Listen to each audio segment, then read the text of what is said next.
Hi, welcome to Ocean Yemi's channel.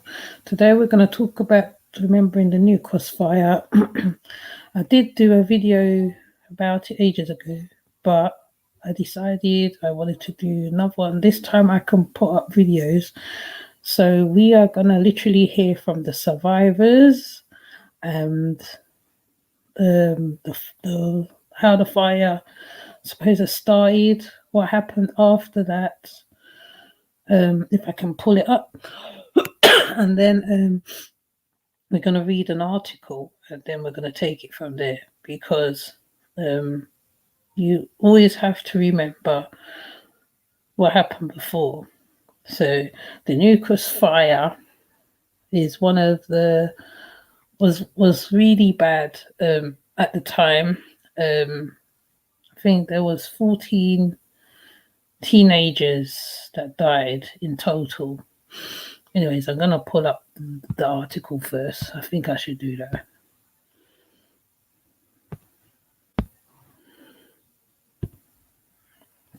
13 teenagers. Stand corrected. So, 40 years on from the New Cross fire, what has changed for Black Britain? In 1981, a blaze killed 13 black teenagers at a London house party in a suspect racist attack. What can be learned from the legacy of the outcry?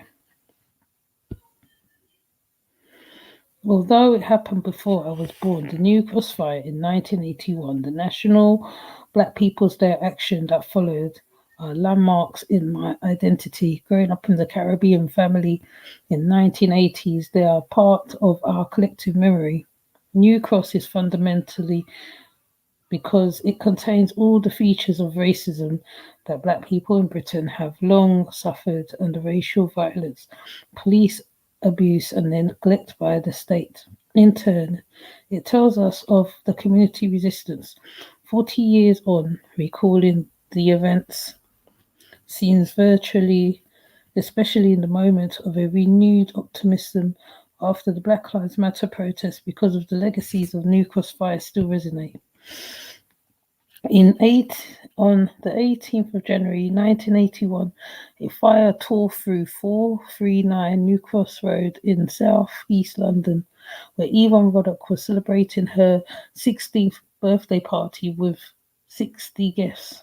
Wayne Hines, who was 17 at the time, recalled the carnage in the interview, which I have that somewhere. He described how dozens of teenagers and young people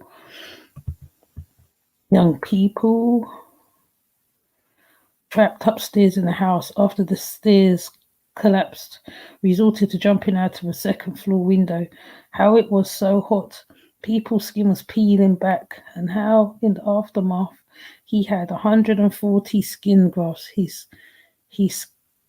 shattered 163 bones and has been classed as disabled ever since. 13 young people were killed, more than 50 injured. One guest, Anthony Birkbeck, died 2 years later at the age of 20. Many believe he took his own life as a result of the trauma that night. From filmmaker Menelik Shabazz was 26 at the time and had been living in London since moving as a 6-year-old from Barbados. To chronicle both the fire and the community response, he made blood run. It was a historic moment that was important to document.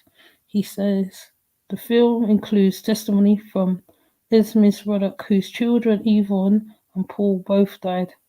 Every time I close my eyes, I can only see the fire. The children were screaming, and when they stopped screaming, I said, "Oh God, they're dead." Shabazz described his reaction as similar to the experience people felt at Grenfell. It's a shock to our system to know that 13 young people ended up dead during a birthday party. People were very angry and upset speaking to him and others. It is clear that the anger remains habitable.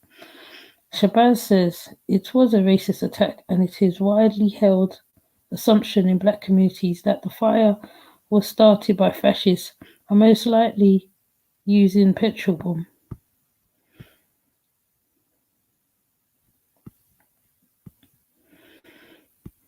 So they had inquests, but I'm gonna play the videos, to explain all this, because my reading might not play it, might not do it justice.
So I've got the people who did the Black People's Day action, and they talk about what happened. I think you meet a relative in the video. I want to put up the other ones, but it's got BBC stuff on it. So I don't know. I might have to hide it and put their voices out. So I'm gonna play the people who galvanize the Black People's Action and the survivors.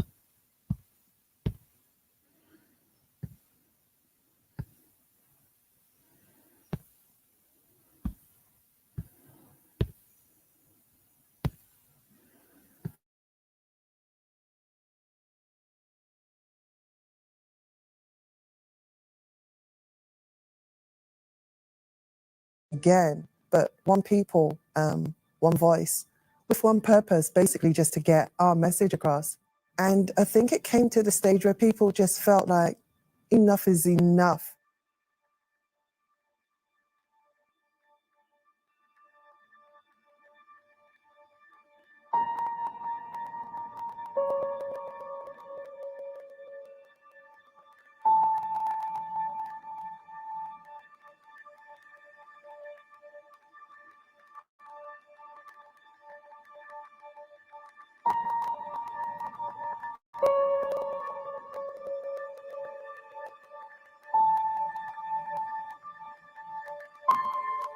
I tell you, the song that was playing when the fire started, Kingdom Rise and Kingdom Fall.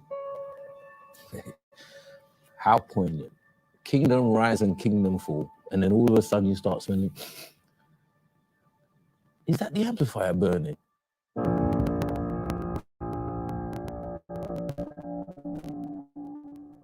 All of a sudden I just start seeing more and more smoke coming out, and I just turned around and ran back upstairs and started shouting fire.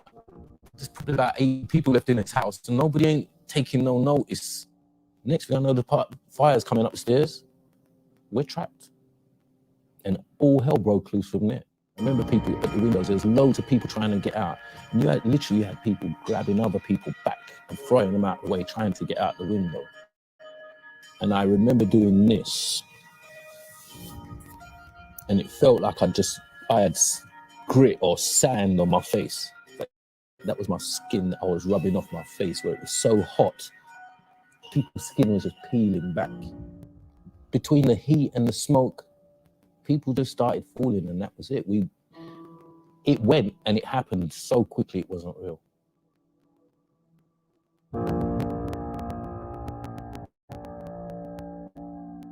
My girlfriend saw a picture circulated on social media which had a picture of the victims, and she noticed a face which looked very similar to mine. She sent me the picture and said, "Are you related to this guy?" And I said, "Yeah, it's my uncle." My uncle's name was Peter Campbell, and he lost his life in the New Cross fire. My grandma believes, and I think a lot of people who either survivors or parents of survivors who just grew around that area knew it wasn't an accident. But one thing I can say from talking to people who lived around that time, my whole family are from the New Cross, Brockley, Lewisham area, is that it was a huge National Front presence. There was a huge far-right presence.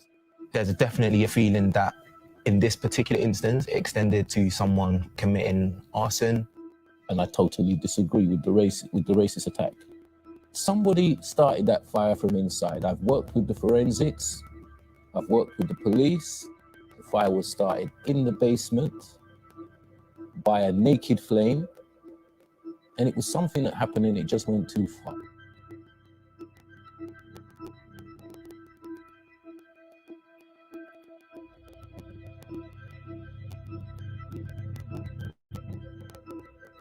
I think it was 2 weeks after the New Cross fire. There was a fire in Ireland in a disco. The royal family was on the aeroplane in Ireland going to see all of these people in hospital. When we got hurt, no royal family came to see us. No royal family said anything to us. There weren't no letters of condolences sent to our parents. We've had 2 or 3 court cases. Nothing's come out of them. There's no compensation being given. There's people out there that can't work because of this damn fire. They should have been given compensated. I know they gave the parents of the children that died a little money, but from what I understand, it wasn't even half of the money it cost to bury a child. I lost an uncle that I never met, and there's no closure with that. The other thing is that my grandma, who's been campaigning for decades, she never had any closure. She lost her son. Still got a hole in the bottom of my foot that won't heal up. I had 140 skin grafts.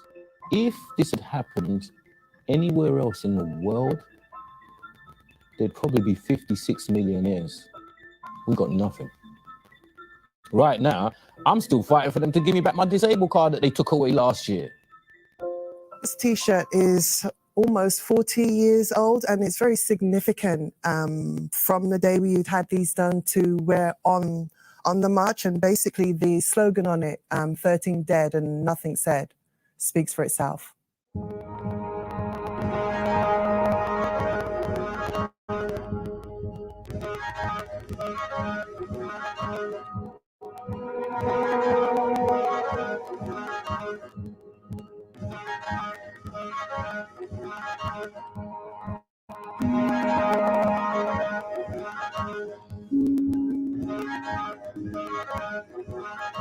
I don't know if we'll ever see a day like that again, but one people, one voice, with one purpose, basically just to get our message across. And I think it came to the stage where people just felt like enough is enough. As a black man, I am so proud of that day. It wasn't just a great day for black people, it was a great day for Britain. Because on that day, Britain showed the rest of the world that, what, we ain't having it no more. The atmosphere was quite charged. People were out for a cause. The police force didn't expect to see so many people out that day. They were not prepared.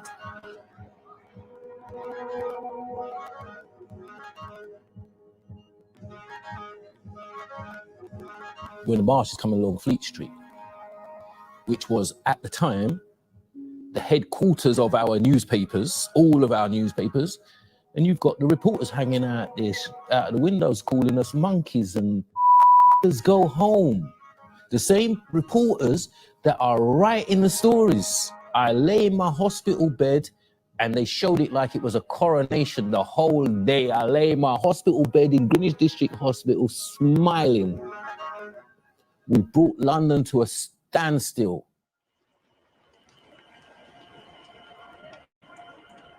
I think it's important this isn't forgotten, particularly in the context of 2020, where we see it reflected in Grenfell, for instance, another huge fire, which mostly affected sort of ethnic minority communities, certainly communities who weren't as affluent.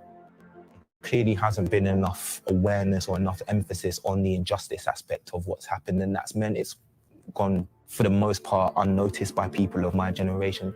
The story of the T-shirt and the fire, my children know about, and I also plan to tell my grandchildren about that day in history and the significance of the T-shirt and why I've held on to it.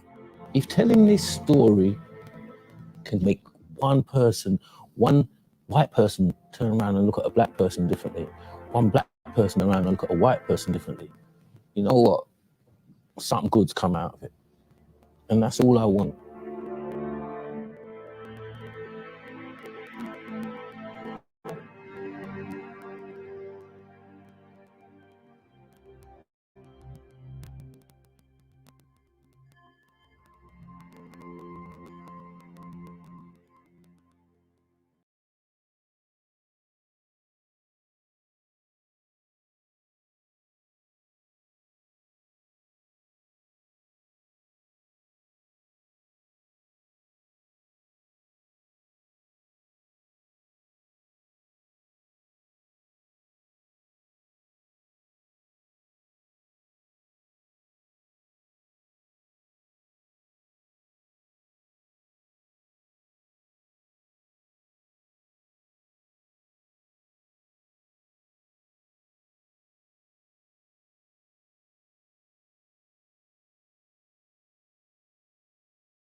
Right, so every year people used to go to the house and go and pay tribute to the 13 that died. I remember going to one of them down New Cross, and this is one of the events from that time.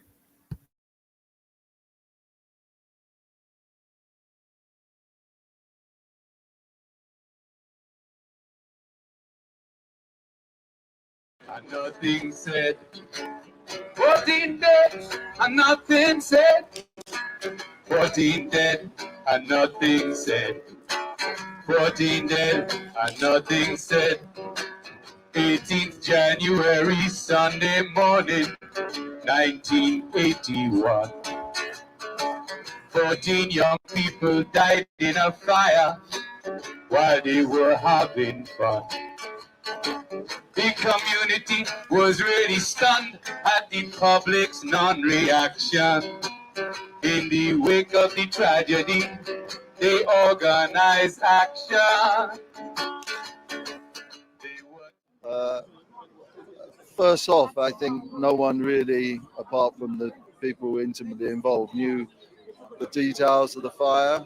But then on Monday, I met a young person who said that somebody who I knew had died.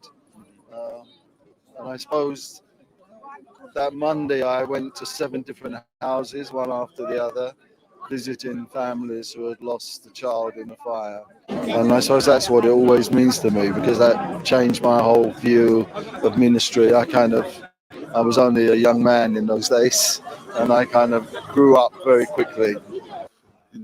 In January 1981, a group of young people were having a birthday party for Yvonne Ruddock, who was 16 years old, on New Cross Road 439. And the fateful night, these people gathered. Quite famous sound system man from 4 Aces Club, his son was going to play the dance, and they arrived. The place was packed with young people, and fire broke out in the house. I'm Janine Ruddock. I'm Paul Ruddock's daughter. My mum has lived with this for 30 years. My dad died on her 22nd birthday while she was 5 months pregnant with myself. The only reason that we weren't at the party is because my dad got my mum a cab and said, it's time for you to go, luckily. And it was only about 2 hours before the fire, sorry. This is the first time in 30 years that I've been able to speak about this. It's nice that finally this house is commemorative, because I went to that school over there, Addy and Stano, and they never breathed a word of this fire to me. In your whole time at school? In my whole time of going to a school across the road, I never ever breathed a word of this fire. That top window was my dad's bedroom. The second window was my aunt's bedroom. That was her 16th birthday party, and that's the window that she jumped from and lost her life. But other members that were at the party, because of media attention, became more important, and certain people got pushed to the back, and that's how it is. I'm afraid that's how it is. But we've got this plaque, and that's something, and I'm very proud. I wish it was here 20 years ago when I was going to school. I wish that this was here. I'll bring my daughters to come and see this plaque here. It's hard, but we'll carry on fighting. I'll never give up. I'll never give up until I find out what happened. Never. So maybe in another 30 years, you'll be interviewing me again outside this house. Okay, the event happened down the way here in New Cross Road in London, but it radiated to just about every Black community in the country, because it really was a metaphor for all the stuff that we had been suffering and struggling against for decades before that. Racist murders, unlawful policing, police abuse of powers. In 1972, I wrote a book with a colleague who was a reporter on the Sunday Times, which we called Police Power and Black People. And there we described graphically, having sat in magistrates' courts, gone to police stations, gone to prisons to visit people, we described how the police abused their powers. So by the time that event happened in 1981, the community had years of struggling against not only the National Front, the British National Party, Column 88, all of these neo-fascist organizations, but against the state and its institutions that were treating us in the most racist of ways. And if we want to know the story of what happened that night, let's talk to the survivors. Think about that.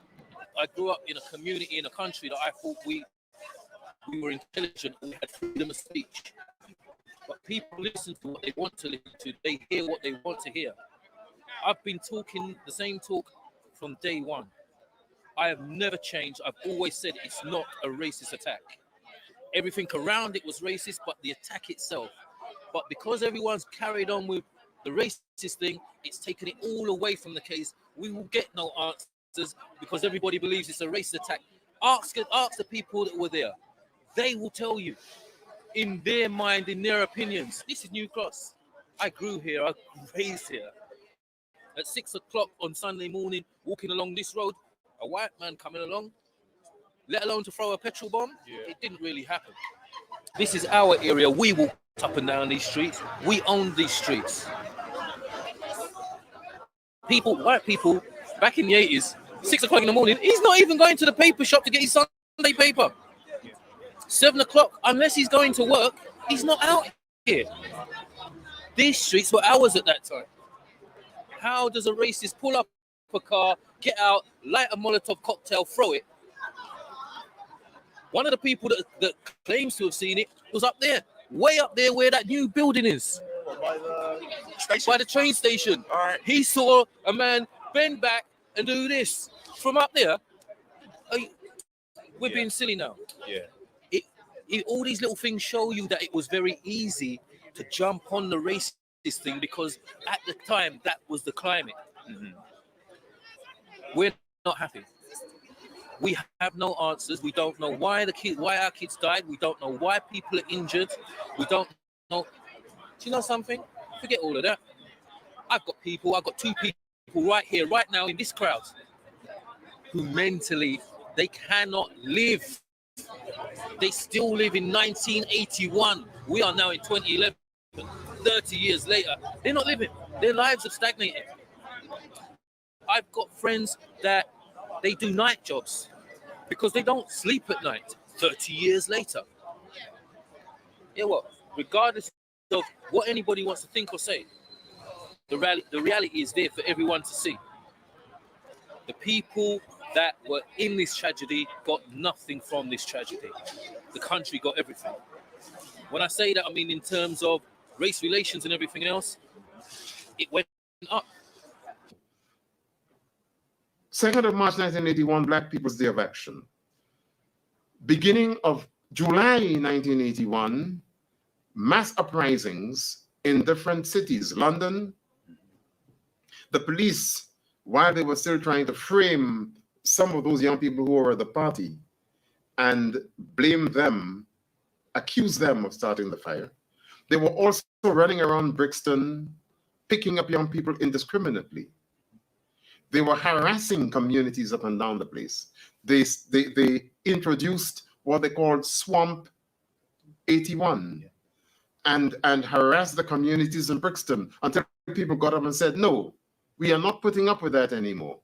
There were 25,000 of us on the streets in March in response to this murder, these series of murders in New Cross.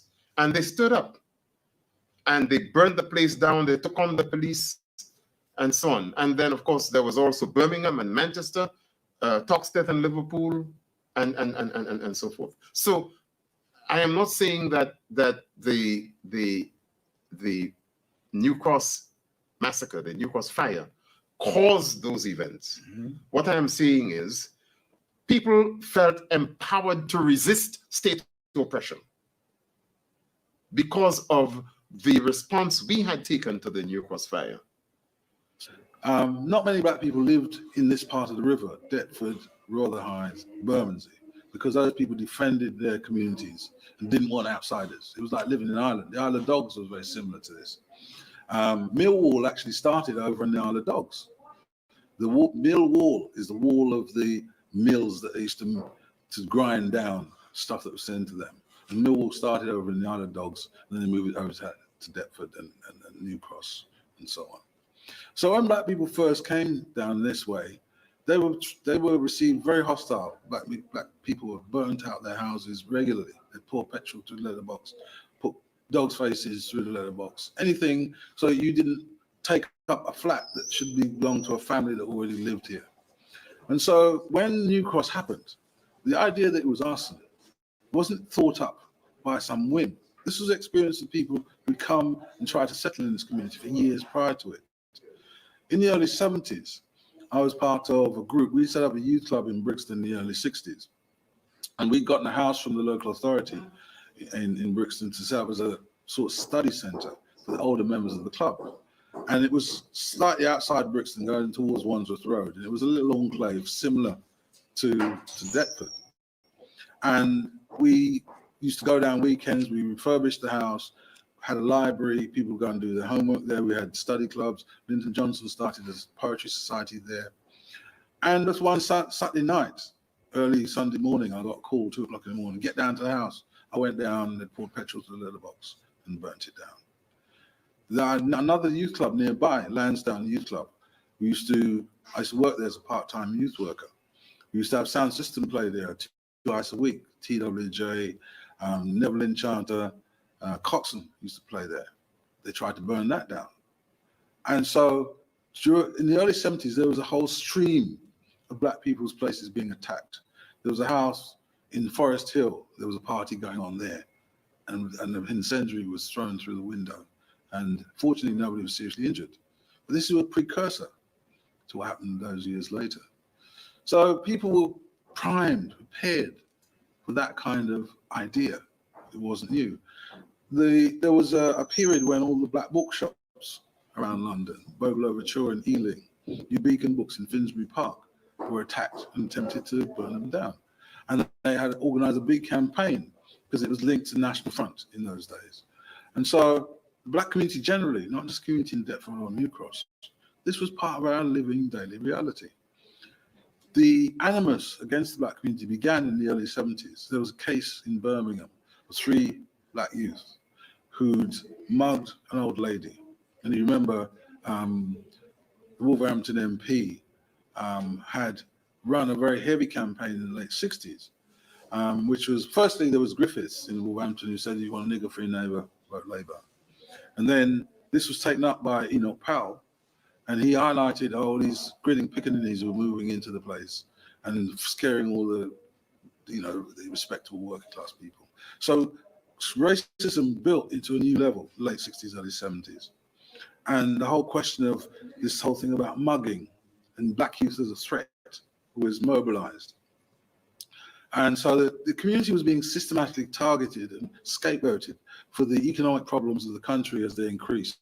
And during the 70s, you remember there's a big confrontation between the unions, particularly the miners and the railway workers and transport in general, and the Heath government. And we got caught up in that because what they did was try and throw up a smokescreen and say we were the people who was causing all these problems. We were taking up all the housing, taking up places in schools, taking jobs that the unemployed people should be getting.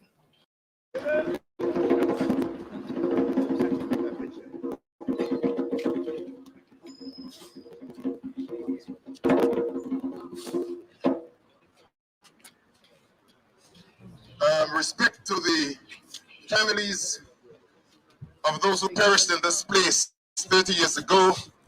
Respect to the survivors. Respect to Nubian Jack for making this occasion possible and ensuring that this plaque rests as a memory to those who perished, as well as to the political struggle that ensued to ensure that justice was done and they did not die in vain. I don't have much to say except that I was one of the people, a member of the New Cross Massacre Action Committee that organized the political struggle that ensued after the massacre here, and organized the New Cross Massacre Action Committee and the Black People's Day of Action on the 2nd of March, 1981. I was with Alex Pascal for most of yesterday evening. He hoped to be here. And we were recounting what he did as one of the most courageous Black journalists we have ever had in our community. On Black Londoners, making sure that the world knew the truth about what was going on here, and that the media were not simply reporting the releases they received from the police. And we have to big up Alex Pascal for the historical contribution he made to the struggle at that time. And I want to say something about the significance of this plaque. Yesterday I had a chance I had occasion to talk to the Mayor of London, Mr. Boris Johnson. And Mr. Johnson did not know about the New Cross fire. He did not know that we commemorated the fire at the Albany last Friday. Nor did he know that this important historical event is happening here today. And yet, he has Mr. Ray Lewis as one of his special advisors and a number of other black people on his black special expert advisory group on serious youth violence in the city. Now, one would hope that when he passes this place, if he ever does, he would see that plaque and know what it is that went on here. One would hope that his advisors would tell him what went on here. The worst tragedy that the black community ever suffered in this country. And one would hope that he would use all his influence to make sure that all the institutions in London, especially the schools, tell the current generation what this meant, so that they have that historical memory and use it and the struggle we wage in relation to it to inform how they are now and what they do now. My respect to you all.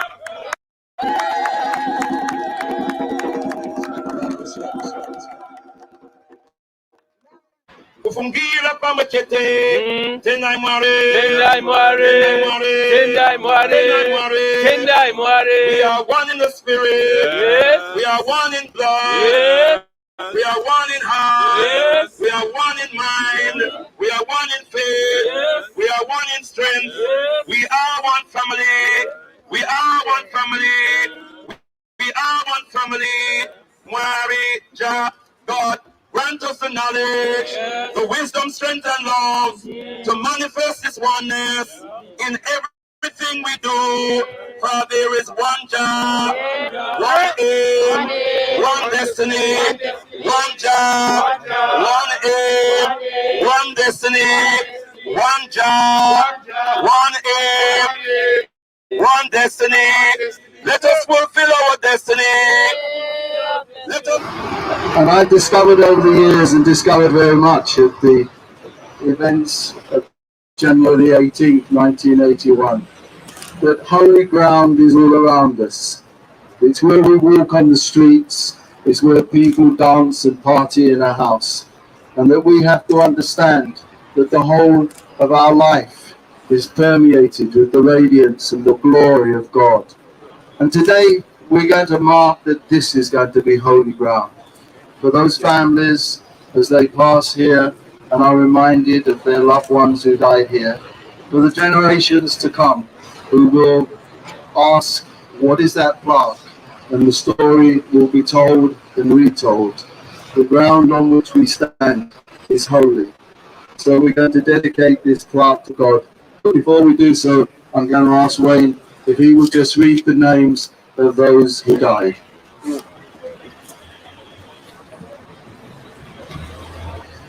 Peter Campbell, Lloyd Hall, Glenton Powell, Rosalind Henry, Patricia Johnson, Jerry Francis, Tony Burbeck, Steve Collins, Owen Thompson, Patrick Cummings, Paul Ruddock, Yvonne Ruddock, Humphrey Brown, Andrew Goodin. Rest in peace.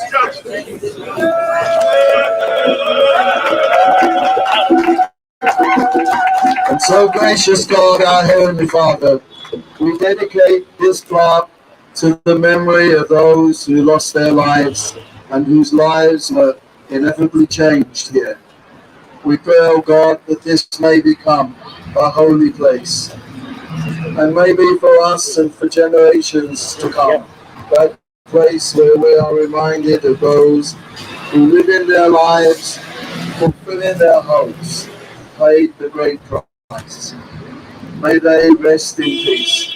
and may we continue to be peacemakers, and make for ourselves a united community, a united nation, and a united world, that we may live together. So we dedicate this plaque in their memory and to the glory of God. Amen. Amen, Ra. What we're going to do now, We're going to count to three.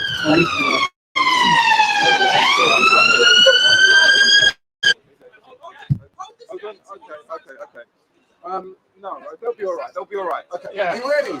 After three. 1, 2, 3.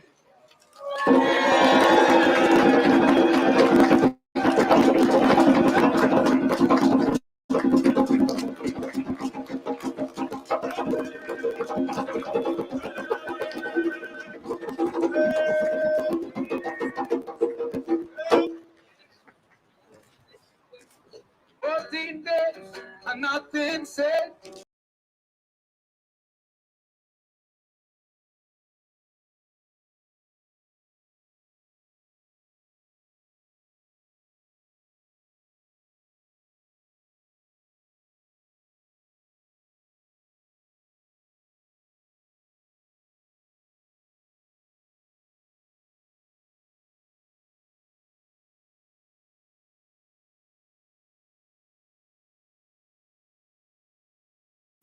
So that was the plaque placing on the house with the 13 dead, but there's 14 of them that died initially because I think one committed suicide, like they said.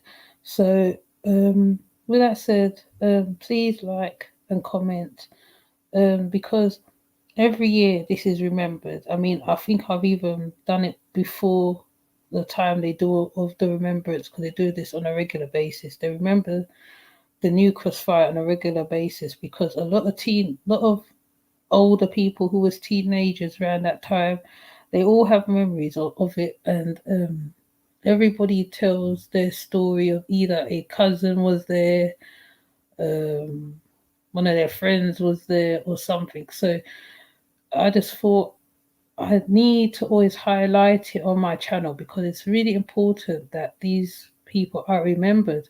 And like the guy said, you don't know. One of them could be your family. You don't know. So I am actually gonna come off now because it's quite a moving chapter in over here, particularly because the whole of England came out for that Black People's Day actions. There probably will never be another day like that again, ever in over here, because that fire changed a whole lot of people's lives, a whole lot. The families, the way they were treated, everything. And they still haven't had no justice since that time. And when you have time, right, you should go out and watch Blood or Rum by Malik Shabazz, because those who was teenagers them times, they was definitely not playing with the police. It was not like Black Lives Matter where it was trendy to go out and protest. They literally protest the whole of England protest. They all came from all different parts of London and they protest as well. And there was a whole lot of stuff that followed after that, you know, the Broadwater riots, a lot of things, a lot of uprising happened over here historically. And so at the end of the day, these people that died, even while they was enjoying themselves in a house. See, the guy even explained what happened on a day-to-day basis. They was putting firebombs through people's houses and all sorts of things. So I would think that this is the same thing that happened, you know.